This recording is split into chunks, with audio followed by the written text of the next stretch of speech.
Hello everybody and welcome back to another Oscar prediction video where today I will be taking a look at the category of Best Production Design.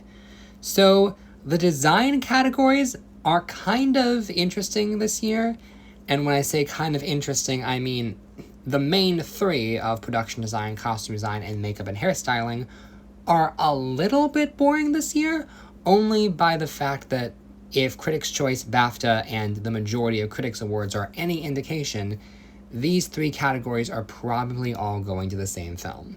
So, not to spoil it, but I will be getting through these three categories in the next couple of days, hopefully. But I will say there is some impressive work on display in each of the 5 nominees, so I do want to take a moment to highlight all of them. With that said, 5th most likely to win is One Battle After Another. Production designed by Florencia Martin and set decorated by Anthony Corlino, both of whom were previously nominated for Babylon, so you could argue that they're both overdue, and they're doing one of the most loved films of the year in One Battle After Another. Not a film that a lot of people were predicting to be nominated in this category. The Oscars usually do not go for contemporary production design, but there is legitimately solid work being done in this film. It's not the most obvious work, but if you know what to look for in terms of what goes into the art of production design, everything feels real, believable, lived in, like these spaces have existed long before the camera started rolling on them.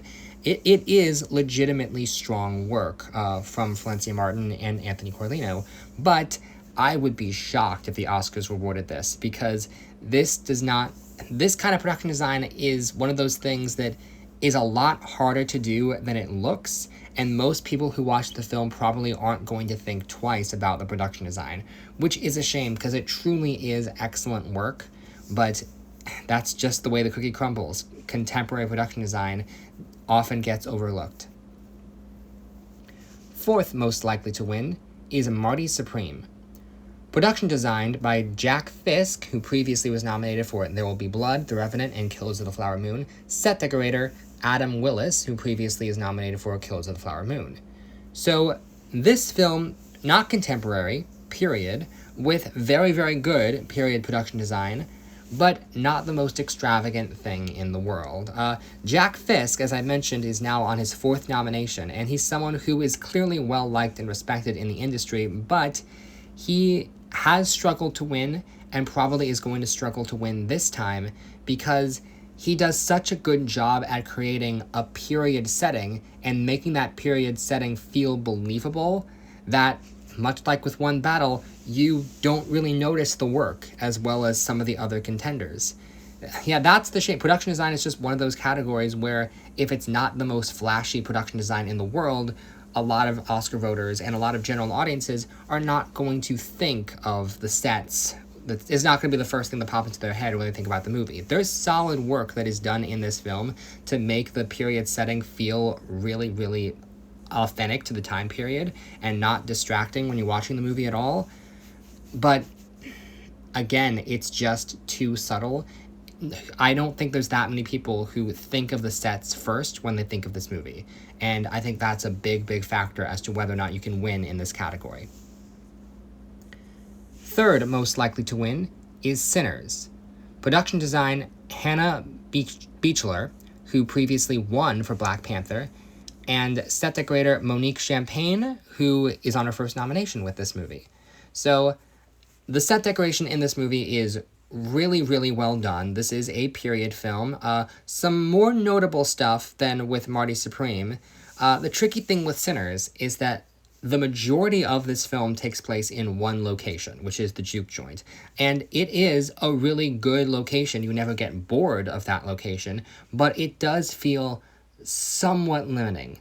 I think everything that we see in the first act of the film when we're out in the streets and the period accuracy of those sets is really, really strong. But unfortunately, because those sets don't really carry over to a lot of the rest of the movie, it's basically just the juke joint. That's going to be the first thing that most people think about. And it's a nice set, but it's not, again, not the showiest thing in the world. See, these directors just have this silly little idea in their heads that the sets are not the most important thing in the movie, and that's going to really cost them when it comes to winning a production design Oscar, as I'll get to when I get to the winner. Now, I will say, Sinners, beloved film, nominated in more categories than any other film in Oscar history, and there are going to be some voters who just check it off.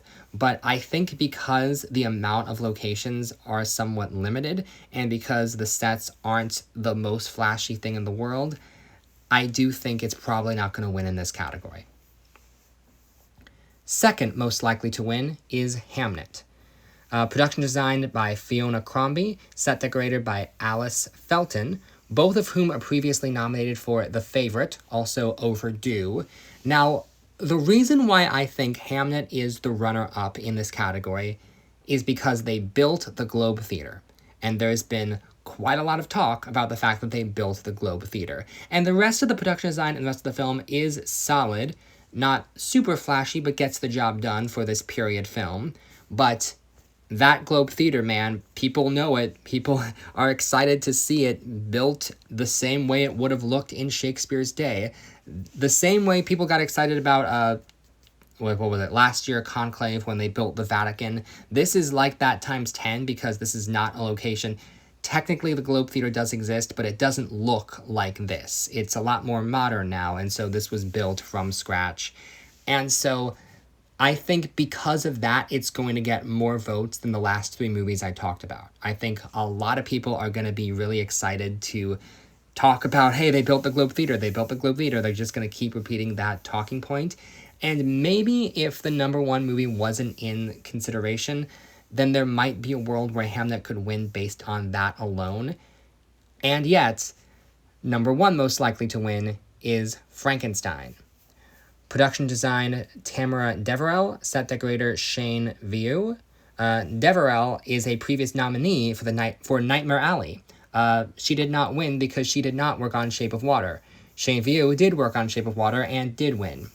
Funny how that works. But they're both going to win now because they're both doing what is by far the most flashy production design in the category. This movie is more flashy than the other four nominees combined, and it's Guillermo del Toro doing Frankenstein. We knew it was going to be flashy. Now, some people have tried to argue that the production design in this movie is a little bit too flashy, that it doesn't feel quite real, it feels more like a theme park world, and to be totally honest, I have some of those same issues, but I do kind of think that those complaints are largely due to the cinematography rather than the production design itself. Like, the way everything is lit makes it look more fake than the production designers probably intended, and that's not their fault. And I also think that even if people do have issues with production design of the film, if you look at the rest of this category, there's solid work to be sure, but I don't, like, if I were an Oscar voter, even though I have issues with Frankenstein and the production design of that movie, I kind of think I would just vote for it by default, because nothing else really makes sense as a compelling winner. I mean, Hamnet maybe, but outside of the whole Globe Theatre thing, there's not that much else special about the movie. Frankenstein, it's big, it's bold, it calls attention to itself. It makes so much sense as a production design winner. Production design is one of those categories where the word best often equates to most, and Frankenstein has the most production design of any film. It's not even close. So I do think that it's probably just going to win. Some people might vote Hamnet because of the Globe. Some people might vote Sinners just because it's the movie they like the best, but I really don't think it's going to make that big of a difference in the end. I think Frankenstein is steamrolling its way to a win in this category. So thank you very much for watching, and tune in next time when I will be taking a look at the category of Best Casting. See you then.